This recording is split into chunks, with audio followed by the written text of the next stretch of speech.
Good afternoon, everyone, and welcome back to the non-fiction lecture, which is a glorious excuse to do a very mixed bag of history, anthropology, archaeology, art, politics, psychology, and food, which are some of my interests. The first book that I'm going to cover is by Nigel Barley. It's called The Innocent Anthropologist, Notes from a Mud Hut. I spoke last year about his book Toraja, which I had found when I went to Indonesia, because it was about the time that he spent in Indonesian highlands. And after that, I then went back to his first book, which is this one, which is a classic. It's actually prescribed for first-year anthropology classes, simply because it describes the real life of an anthropologist, all the gritty detail. This is actually the Dawawa whom he studied, and these are some photographs I found on the internet of their burial ground, initiation dance, some pots, fertility dolls, and crop storage. So it was a very fruitful area for him to study. He says that when he went out to northern Cameroon, he knew how field work should be conducted, but unfortunately no one had told the Dawawa. His compulsive, witty account of field work is a wonderfully inspiring introduction to the real life of a cultural anthropologist doing research in a third world area. It's touching, it's hilarious, it's unconventional. He details the boredom, the hostility, the disaster, losing his 2 front teeth. He went to a dentist for attention, and before he knew it, the dental technician had whipped out his 2 front teeth without anaesthetic. And then said, "Oh, I'll send you into the dentist." He also contracted hepatitis and malaria. So he was left something of a wreck.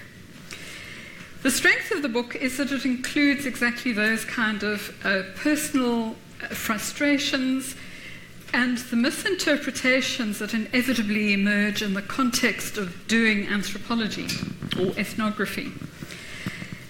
He does a great job explaining the nuts and bolts of ethnography in a remote village, and their empathetic descriptions of coming-of-age rituals, ancestor cults, gender relations, the agricultural cycle, and a well-written nod to Malinowski. He says, anthropological works are full of accounts of how the field worker fails to find acceptance, until one day he picks up a hoe and begins to dig himself a garden. This is supposed to immediately open all doors to him. He's one of the local people. The Dawayas are not like that. They were always appalled when I attempted the smallest act of physical labour. Should I want to haul water, frail old ladies would insist on carrying the jar for me. When I tried to make a garden, they were horrified. So I acquired a gardener who would grow things for me on his plot by the river. I gave him some seeds that friends had sent me, tomatoes, cucumbers, onions, and lettuce. He would sow a little of each and see what would grow. I quite forgot about the matter until I received word in late January that my garden was ready and I should visit it. It was true that the carrots had been eaten by locusts and that the onions had fallen prey to cattle, but he had protected the lettuce. There they stood, 3,000 heads of lettuce, all planted on the same day and due to mature in a week. I must confess to being somewhat taken aback by my sudden emergence as the lettuce king of North Cameroon. I did not even have any vinegar. In the next few weeks, I ate more lettuce than anyone should ever be asked to. I supplied it to the mission. The bureaucrats of Puli feasted on it. Bemused Owaio received it as gifts and fed it to their goats as unfit for human consumption. I tried to persuade the gardener to sell it in town, but he met with scant success. In the end, we fell out as to how much I should pay him. Since I had originally conceived of the garden as an economy measure that would add variety to my diet, I was more than a little disgruntled. And they go to court over the matter, and the court is held by the chief under a large tree. It's a very, very funny account, and I would highly recommend it simply for a good read, even if you're not really that interested in anthropology. The next book, Anne Fadiman, The Spirit Catches You and You Fall Down, is also on an anthropological theme, but it's the reverse of Nigel Barley's. It explores the culture clash between a small country hospital in California and a refugee family from Laos over the care of Leah Nee, this little girl here, who was a Hmong child diagnosed with severe epilepsy. Leah's parents and her doctors both wanted what was best for Leah, but the lack of understanding between them led to tragedy. The book won the National Book Critics Circle Award, the Los Angeles Times Book Prize for Current Interest, and the Boston Book Review Rear Award for Non-Fiction. It's a really excellent, compassionate account of a cultural impasse, and it's literary journalism at its finest. Anne Fadiman tells her story with a novelist's grace, playing the role of cultural broker. For those who don't know the history of it, the Hmong people were mountain farmers in the northern areas of Laos who, when the Americans withdrew and the war was lost, they knew they were going to be slaughtered, and part of the agreement was that the Americans would give them refuge. So 150,000 Hmong were airlifted from Laos to America. Now these are mountain subsistence farmers. They were dropped in California with no land to farm, so they had no means of making a living.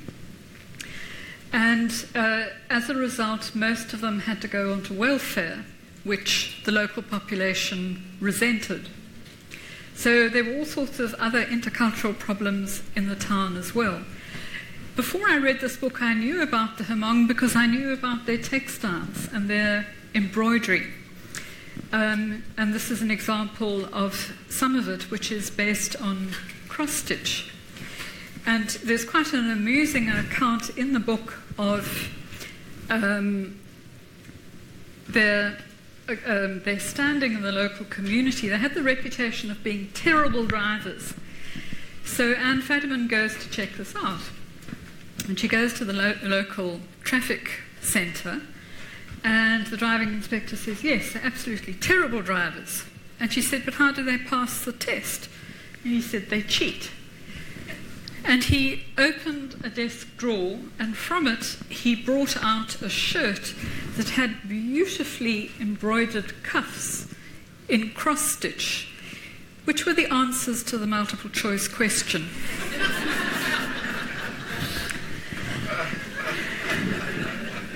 They subsequently abandoned the written test and focused on the driver's test. But I just loved the idea of a centuries-old tradition being used to game the modern system.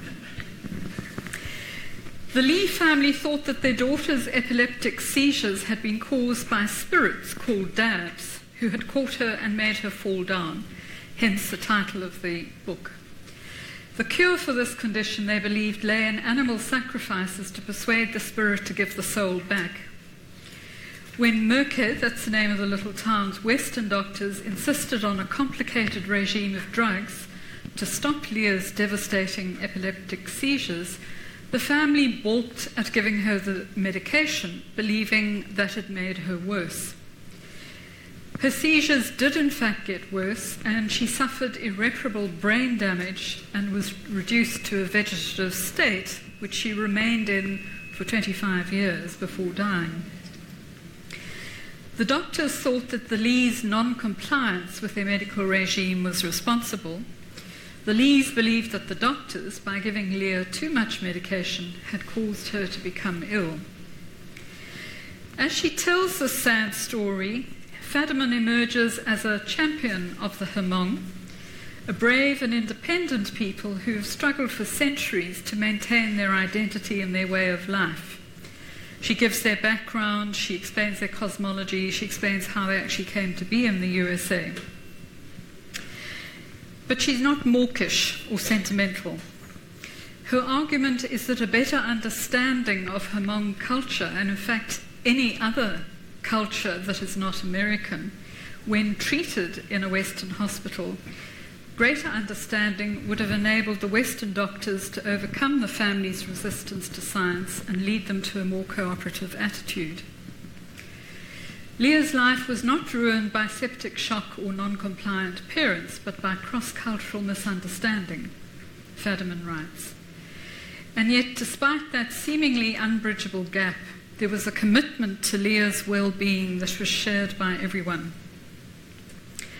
At one point, the doctor in charge was so passionate about her survival that he went to court to get Leah removed from her parents and placed into foster care for a year. The family was absolutely devastated because the Hmong are well known for the affection that they shower on their children. And Leah was a favourite. She was the one that the spirits had favoured. She was the little queen of the household. Not only had their adored daughter been wrenched forcefully from them, but the authorities had brought shame on the family by declaring them unfit to take care of her. There are no villains in Fadiman's tale, just as there are no heroes. People are presented as she saw them, in their humility and their frailty and their nobility. Highly recommended. It's a page turner.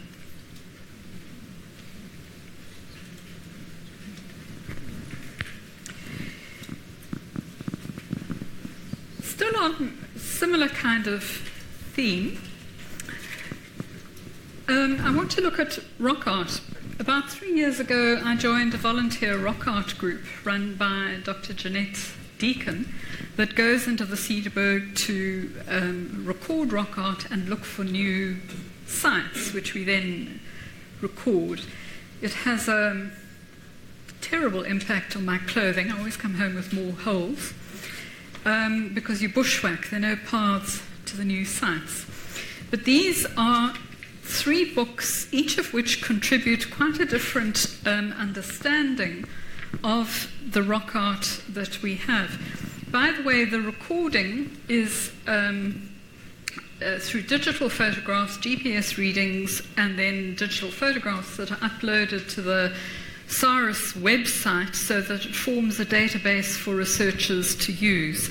And there are currently about 1,000 sites recorded on the database. I'm actually cheating and putting 3 books in here. First is Stephen Townley Bassett, Rock Paintings of South Africa. He, 27 years ago, did a survey of the Cederberg and the Groot-Winterhoek areas with Jeanette Deacon, who had been commissioned to do a survey by Cape Nature. So he roamed over the whole area. Gary's going to come on to these. And he's an artist himself, so he did a lot of very interesting experimentation with the different kinds of quills. I mean, quite a lot is known from the written record, mainly the Lloyd Archive. But he tried porcupine quill, stick pen, hog hair brush, spring hair brush, and 5 to 7 of feather brushes, and you can see how he achieved very fine lines by using the edge of a feather. These are typical pigments: yellow ochre, red ochre, heated ochre, which changes colour, clay, and he also used the feces of birds of prey, because it had a lot of calcium in it. And then obviously a little bit of charcoal. And then the pigment storage vessels, a small calabash, grey rebec horn, Gemsbok horn with end caps made from mountain reedbuck scrotums, and a Blesbok scrotum pouch. So he did some very interesting research. This is Jeanette Deacon, who, as a result of that survey, wrote an excellent little book called Some Views on Rock Paintings in the Cederberg. It's not a coffee table type book, but it's an excellent introduction to rock art. And another book, one of the many that she's written, is My Heart Stands in the Hill, that she did with Craig Foster on the petroglyphs, which are the etched rock art on the rocks in the Northern Cape. Absolutely beautiful photography. And then, of course, there's David Lewis Williams, who has written a number of books, Images of Power and Deciphering Ancient Minds. And he's really the one that first promulgated the idea that rock art is actually spiritual art or religious art, a means for the San people to communicate with the spirit world. I've included just some of the photographs that one can find locally. This is what is called colonial rock art. There are a few examples of it, and it's at Rockhaven in the Cederberg. And it's a galleon. So the content allows you to date this particular piece. You know that it has to have been in the last 400 years. We also have a program called D-Stretch, which was developed by an archaeologist in the States, that enhances the images. So you photograph the image, you draw it into the app, and you can then choose 8 enhancements to see which one gives you the best. And you can see the enhanced image over here. So it's terribly useful to have this kind of app on your phone. You can take photographs on the spot, and then you see something that you've missed with the naked eye, and you can retake the photograph or sort of redo the recording. This, I'm sure you all know, is Elephants at Stadssaal in the Cederberg. And the other site that the public have access to is Sevilla, the Sevilla Trail in the northern Cederberg. Lovely picture of a hunter and 2 lovely figures of women. If you put it into D-Stretch, you can see the breasts on them. But typically the women were painted with big buttocks, the steatophagia for storing fat, whereas in the men it tended to be the calves and the thighs that would be emphasized. Apart from accessories like bags, bows, arrows and so on, helping you identify them. So that's one of my latest passions, which I had to share. 3 books for one. And these are some of the images from the Drakensberg, where there was a slightly different style of painting called polychrome. Most of the painting in the Western Cape tends to be monochrome, done in ochre. But these are absolutely, there are some polychrome, but the sites are sort of quite well hidden, as it were. They're not open to the public or advertised. But just look at this one of the eland turning its neck and looking at the viewer. Incredibly naturalistic and painted with a great understanding and feeling for the behaviors of animals in the wild. And this is the eland panel in the eland cave in the Drakensberg. Also on the subject of art, but a very different kind of art, Christopher de Harmel, an introduction to medieval manuscripts. Now, at Winter School in 1917, I spoke about a book by Christopher de Harmel, was this one, called Meetings with Remarkable Manuscripts. that had just blown my mind. The Economist had called it the best book of 2016, and Fiammetta Rocco called it one of those books that you read every 10 years that just tilts your world and you start seeing things in a different way. It had the same impact on me, and it sent me to the dictionary. I was reading with a dictionary and a magnifying glass beside me for words like unseal, minuscule, dimidify. And it led me to buy this book, which I should really have read in the first place, which is a history of illuminated manuscripts and really is the background to what he was describing in 12 individual manuscripts in this book. And he makes the point that in the strictest definition of illuminated manuscripts, only manuscripts with gold or silver, like this miniature of Christ in Majesty from the Aberdeen Bestiary, would be considered illuminated. But there were also Jewish manuscripts. There were Arabic manuscripts. This one is on botany and healing. And this is the oldest copy of the Quran in Uzbekistan. I've seen it. It's a very tall book. It's about this size because it was written on vellum, which is sheepskin that has been scraped very smooth.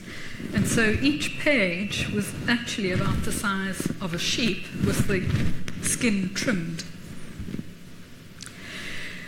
He also talks about the Lindisfarne Gospels, which were 698 AD. And then you also get narrative manuscripts like this one, which was Marco Polo setting out in 1400. So there's an incredible variety of manuscripts. He's probably handled more than anyone today. He's worked for Sotheby's for many years as a director. And he's now the librarian of Corpus Christi College in Cambridge and head of the Parker Library at Oxford. He estimates there are about 1 million illuminated manuscripts out there.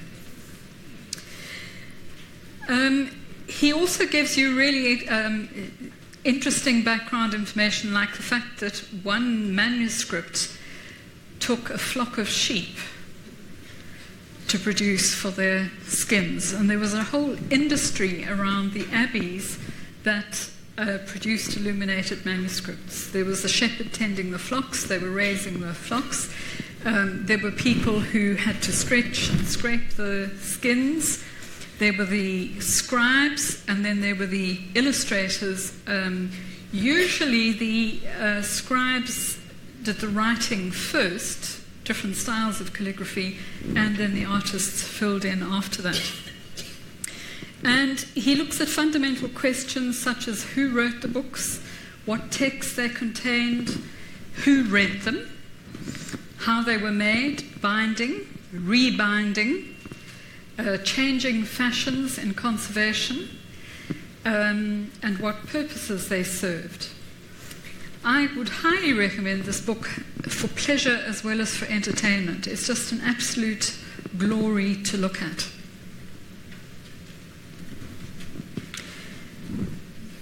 The next one is also on art, but modern art. This is Philip Hook, who wrote Breakfast at Sotheby's. And it's an absolute hoot. It's witty, it's revealing, it's a book of pleasure and intelligent observation. And he's written it in a series of short essays and entries as engaged with art as it is with the world that surrounds it. He's spent 35 years in the art world, and he's currently Senior Director of Impressionist and Modern Art at Sotheby's. Not surprisingly, the view from the auction house dominates.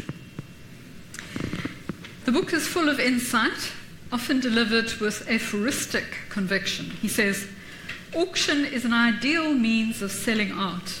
A commodity whose value has little intrinsic or objective value, but is vastly inflatable by fantasy, aspiration, and human rivalry.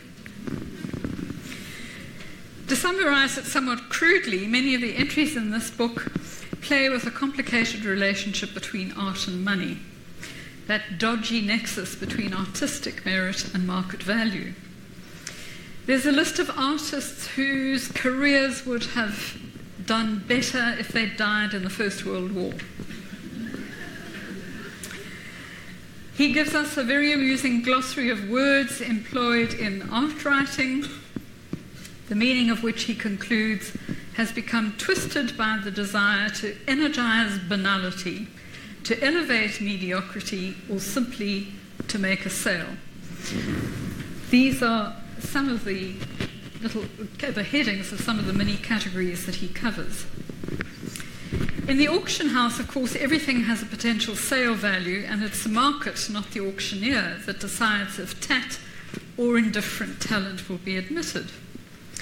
He says very few books will, on modern art, will include the likes of Beryl Cook, Eugene Gallion-Lalou, and Jack Ventriano side by side. These two are Beryl Cook, I've always enjoyed that one, and Jack Ventriano, and it's in a little essay called M is for Middlebrow Art. And he yokes them together with other fascinating and well-remunerated third-raters. On page 86 is a reproduction of a Nat Tate drawing sold at Sotheby's in 2011 for £6,500, a sum which, it is added with all due respect to Boyd's ability as an artist, probably proves the point about promotion being more important than talent. This is also a Nat Tate one. And Nat Tate was actually a spoof artist invented by the writer William Boyd and David Bowie, who decided to take the art world for a ride.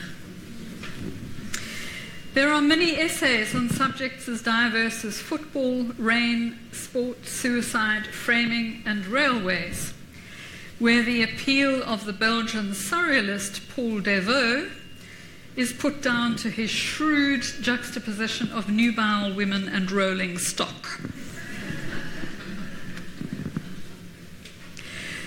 The 19th century German painter Alexander Kuster specialized in the depiction of ducks. So monotonous was his theme that the main variable in his work is the number of ducks in each painting. The more ducks, the higher the price. If only all art valuation were as simple, notes Philip Hook. And elsewhere he notes that portraits should be, in order of commercial preference, 1, of beautiful women, 2, of someone famous, 3, psychologically penetrating. The reality is that pretty women by Sir Joshua Reynolds sell better than gloomy old men by the same artist, by a factor of about 10. It's quite extraordinary, he says, how otherwise discerning critics will declare a portrait to be beautiful when all they mean is that the sitter is beautiful. Nudes will always sell, providing the models are good-looking, not just females, but males too, although this is more of a niche market. Nudes catch the eye. They can be high-minded, allegories of virtue, exuding nobility and aspiring to timelessness, or they can be low-minded and erotic.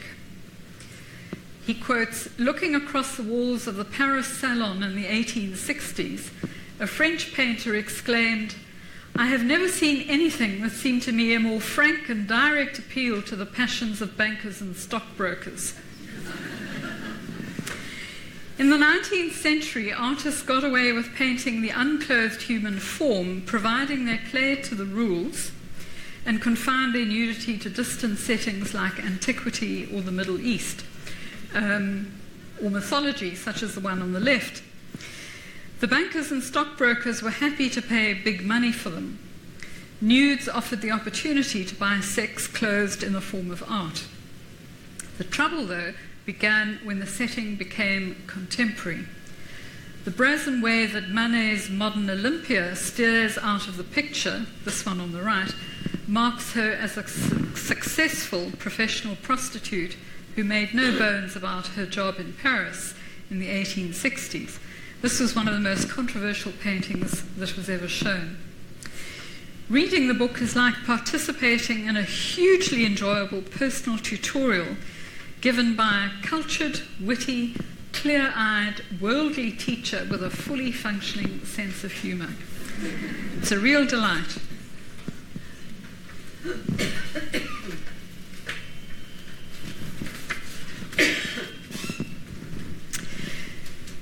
The next one on a similar theme is by Janet Gleeson, who also wrote a very good book called The Moneymaker. I've seen it on one of the tables upstairs. And this one, The Arcanum, is about the first half is about Johann Friedrich Böttger. Now, the Arcanum refers to the age-old quest for a recipe for turning base metals into gold. And Johann Böttger made the mistake of boasting that he was able to do this. So he was seized by Augustus II, imprisoned in his castle, and told to get on with it. He would not be released until he produced gold.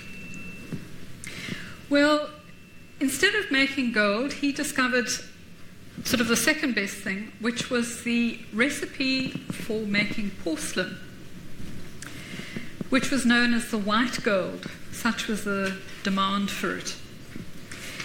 And the story is really the story of the development of porcelain, and particularly Böttger's role in it. This is the porcelain that he created for one of Augustus the Strong's rooms, who built an entire castle around them, and his famous green room, which is still extant today. And then these figures are made of porcelain. They're life-size figures. Until the 18th century, Europe had relied on highly priced imports of Chinese porcelain to meet the craze for hard, fine china. As the Chinese had known for centuries, the recipe for making porcelain is a matter of artfully blending together a few constituent elements, mixing two basic ingredients, kaolin or china clay, and a feldspathic rock known as china stone or petunza, and firing them at such a high temperature that the feldspar melts and vitrifies, infusing the pores of the clay and creating in the process microscopically fine crystalline structures known as mullite needles that are unique to porcelain and which give it that characteristic clear, hard quality. Böttger experimented endlessly. At first, he made red stoneware, which in itself has become collector's items. And he eventually did make fine white porcelain from grey clay and put a sign above his laboratory door, "God has made a potter into a gold maker."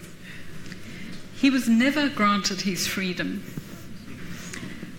But he did become head of the King's porcelain factory at Meissen. This is a decorative Meissen porcelain set from 1890. Look at the delicacy of this cup. And this is a very early Meissen porcelain teapot, which was a copy of an Asian design. And they became good enough to be able to do exquisite work such as in this 12-light chandelier. Apart from being an avid collector, Augustus the Strong also realized the monetary value of having the monopoly on porcelain production in Europe, and he made a fortune from selling it, which financed his wars.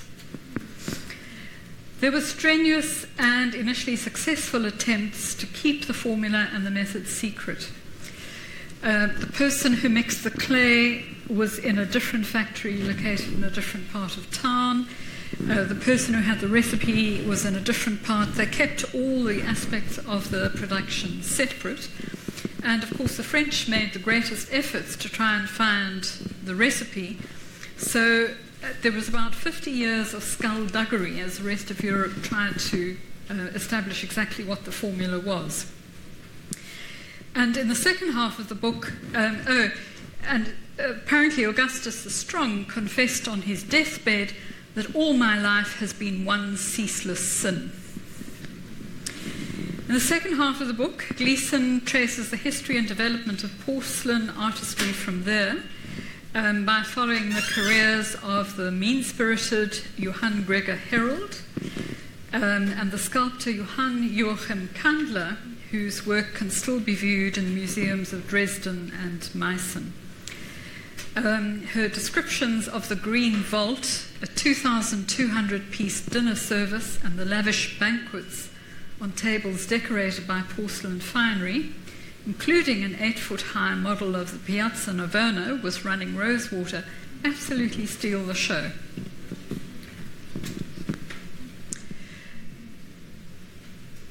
Now, a book that I came across quite recently, although it was published a while ago, is A History of the World in 100 Objects by Neil MacGregor. When he was director of the British Museum, MacGregor organised an exhibition to tell the history of humanity through the stories of 100 objects that had been acquired by the British Museum. It led to a BBC radio series, which is where I heard about it many years ago. Radio reviewers raved about it. They said it's extraordinary that somebody can talk about physical objects in such a way that the listener can actually visualize what he's talking about. And the radio broadcasts regularly had up to 4 million listeners. Then they put them on the internet as podcasts. They've had more than 11 million downloads. And a couple of years ago, the book of the series was produced. Obviously, the radio scripts were adapted slightly for print, but it's an absolutely fascinating book, told in a very lively, very accessible way. And some of the objects are well known, like the Tang Tomb figurines, these ones, AD 728. The image of the rhinoceros, which Dürer drew without ever having seen a rhinoceros. The North American otter pipe, 200 BC, and an Oxus chariot model, 500 BC. And he puts each of them in context. The selection of objects had to cover the whole of world history, the story of the rich and the powerful, as well as the poor and the dispossessed. The style is authentic, it's personal, it's accessible, it's very humorous, and it's the obscure objects that have fascinated people. There's a Korean roof tile, 700 AD, the Hoxne pepper pot, and the Man ceremonial ball game belt, which he uses to illustrate how the nature of pleasure has changed over the years and what is the acceptable face of pleasure to society. There is the Zhu from China, ritual vessel. He uses this double-headed serpent to illustrate the Aztec Empire at the height of its artistic, religious, and political power. And the beautiful Tugra of Suleiman the Magnificent, which was used as the official stamp. He uses this to illustrate how enormous empires managed to control huge groups of people through administration. And he uses this exquisite example of art and calligraphy as an example of how this official stamp was used. And that is the poster for the exhibition. You can find it on the internet, of all 100 objects. The second one is an Olduvai hand axe, and the second last one is an Islamic Sharia credit card, in which he looks at how money in the banking system has transformed the world, but it's still based on the notion of trust. And the Wall Street Journal said he brilliantly elucidates and connects items, traversing continents, cultures, and epochs with perfect aplomb. This is an enthralling and profoundly humane book that every civilized person should read. So, highly recommended. The next book is Catherine Boo, Behind the Beautiful Forevers. She won a Pulitzer Prize for her journalism, including this, and this book was a bestseller in America, but hardly seemed to make it here. It was also, funnily enough, adapted as a play, and I wouldn't have thought it was actually play material. There you are. She spent 3 years and 4 months in a Mumbai slum. She was married to an Indian man, following the lives of the inhabitants of the slum that was built behind a hoarding that advertised behind the beautiful forevers. It was in the aircraft flight path. This is a photograph of the slum. These are some other photographs that I found on the internet. And these are some scenes from the play. The story focuses principally on 3 families. Young Abdul is an expert sifter of garbage, selling recyclable items with a degree of success that briefly transform his family's, his parents and 2 siblings' fortunes, while earning them the envy of their neighbour Fatima. The latter, a cripple, is also known as One Leg and is famous in the slum for a sexual appetite her aging husband can't satisfy. The third family is Asha. She's a worker for the Shiv Sena, an extreme right-wing Marathi chauvinist party, and she nurses small-scale political ambitions which she believes will lead to her becoming one day slumlord. Her daughter Manju is probably the most idealistic person in Anawadi, the slum. She's an undergraduate who helps run her mother's school, which is a side business, and for whom a university degree in English and teacher training comprise the chosen route out of the slum into the realm of first-class people. None of the strategies employed for betterment by these people really work. People whose prospects improve are clearly those whose prospects are already good. Such people live in the world beyond the slum, a world which Boo gestures at but deliberately refuses to explore, and whose hoardings make Anawadi invisible to the outer world. The crisis of the book, where Fatima immolates herself to implicate her neighbour Abdul, an absurd act of vengeance that goes badly wrong, all this is true, by the way, is recounted at the beginning. Boo goes back in time, describing life in Anawadi, until 1/3 of the way into the book we witness the events that led to Fatima's act of self-destruction. Boo is economical in her writing. Horror and comedy are inextricable. She has the same concentrated vision but more empathy than Flannery O'Connor. And although she was a foreigner in England, she's no foreigner to the poor, of whom she's written a great deal, particularly the American poor. It was called a small classic of contemporary writing, and I'd recommend it highly.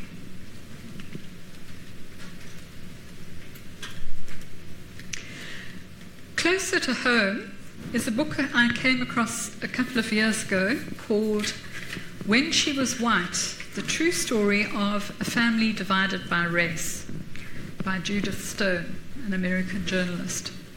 It's the story of Sandra Lang.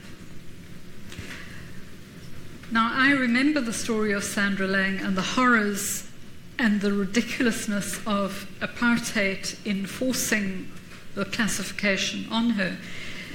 But this story goes beyond that to look at what became of Sandra and the rest of her family, and it explores the kind of psychological conflicts that were the aftermath of that particular disaster. One reviewer remarked, "In this gripping account, Sandra Lang overcomes playground persecution, spousal abuse, abject poverty, family disownment, death of a child, and the legal impact of her race classification being changed 5 times, in her struggle to transform herself from one of apartheid's many victims to one of its most surprising survivors." The book is one of the most intelligent that I've read, giving a very nuanced account of the context and examining the psychological reasons for why Sandra, her family, and the people she encountered might have made the choices they did. It's a surprising page-turner. Sandra Lang was born in 1955 to Sunny and Abram Lang. Here they are in the photograph. Afrikaners living in Piet Retief. Her parents, her grandparents, her great-grandparents were all white, but Sandra displayed the features of African ancestors somewhere in earlier generations. Her 2 brothers were also dark-skinned, but they didn't have quite the same African features that Sandra did. Her family loved her and treated her as white, the same as their sons Adriaan and Leon, and together they all attended the Dutch Reformed Church. When Lang was 10 years old and at an all-white boarding school, the school authorities expelled her because of complaints from the parents of the other students based on her appearance, primarily her skin color and the texture of her hair. They believed that she was colored. She was expelled and escorted home by 2 police officers, and no one really explained to her what was going on. Denying vehemently that Sandra's mother had had an affair with a black man, Sandra's father fought several legal battles all the way to the Supreme Court, which he won, to have her classified as white based on her documented ancestry through them. He also underwent a blood typing test for paternity in the 1960s, as DNA testing wasn't available then. But she found herself, the little girl was shunned by the white community, and schools refused to readmit her on the basis of other parents' possible reactions to this celebrated case. So although she was legally classified as white, white schools would not accept her for their own reasons. So her parents homeschooled her. They were in a predominantly black area. They ran 2 trading stores which served the black township, and most of her playmates were black. For a short while she attended a mixed-race boarding school, but then on one of her holidays home from the school, when she was 15, she eloped with Petrus Zwane, a black Swazi man, charming and handsome, who took her back to his family home in Swaziland. He was already married with 2 children, so she became his second unofficial wife, and his mother welcomed her with open arms and effectively became a second mother to her. It was really wonderful to her. This was Jenny. Part of this whole saga was Sandra was jailed for 3 months for crossing the border illegally. A 15-year-old who's been brought up as a fairly sheltered white child, put in jail, and her parents didn't come to see her. Nobody fought for her. She was eventually released for lack of evidence. But her father threatened to kill her for the marriage and broke off contact with her. They never met again. She and her husband had 2 children and a third, Jenny, who died at 7 months, and they were classified as coloured. She was therefore threatened with losing them unless she was also classified as coloured, because a white parent could not raise coloured children according to the law. So at the age of 26, she arranged for a change in race classification officially, although her father had refused permission earlier. Except for secret trips to see her mother, when her father was out of the house, she was estranged from her parents and struggled to survive economically. When her parents moved away from Piet Retief, she lost contact with the family completely and suspected her brothers of withholding their addresses from her. Gradually, Petrus began drinking more and more and beat her severely when he was drunk. Fearing for her life, Lang fled back to South Africa and put their children, Henry and Elsie, into government and foster care for 9 years while she found various jobs. In the interim, she had another 2 children, Prince and Anthony, by different fathers, finally marrying Johannes Motloang, a Sotho-speaking man. They had another child, Steve, together, and she reclaimed her first 2. And part of the interesting section of the book are the questions that the author Judith Stone asks her. She says, why didn't you claim back your children earlier from foster care? Because she found work within a matter of 9 months, but she left the children in foster care for 9 years. And Sandra kind of shrugs. It was a kind of learnt helplessness. She just didn't know how to go up against authority. So it's full of these sort of interesting insights. She tried to reconcile with her family in the 1980s and learnt that her father had died and her mother, Sunny, refused to see her.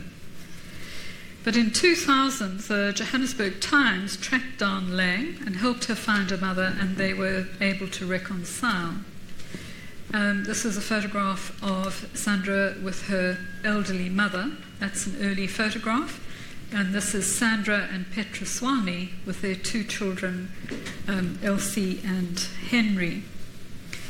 And the publicity helped Sandra to gain a new home.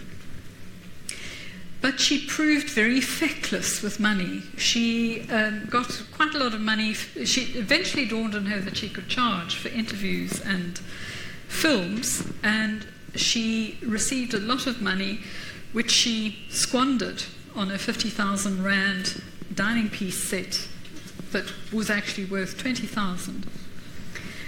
And over the years, Judith Stone, it was a period of about 5 years, does a remarkable job of helping Sandra recover her fractured past. She suppressed so many memories, but gradually in talking about them, they come back. And the writing is all the more impactful for being understated and objective in tone, yet affectionate and compassionate. Sandra is both sweet and feckless, and bad at managing money. Judith Stone has illuminating things to say on memory, on learnt helplessness, and on the dissociation that is a common survival strategy for survivors of trauma. And she comes to understand and admire Sandra for the flawed yet enduring survivor that she is. Sandra Lang has been the subject of numerous documentaries and also a film directed by Anthony Fabian, which won numerous awards. And I was tickled pink to see that it stars Onze Eya Alice Krecher and Sam O'Neill. This is a really excellent book and highly recommended.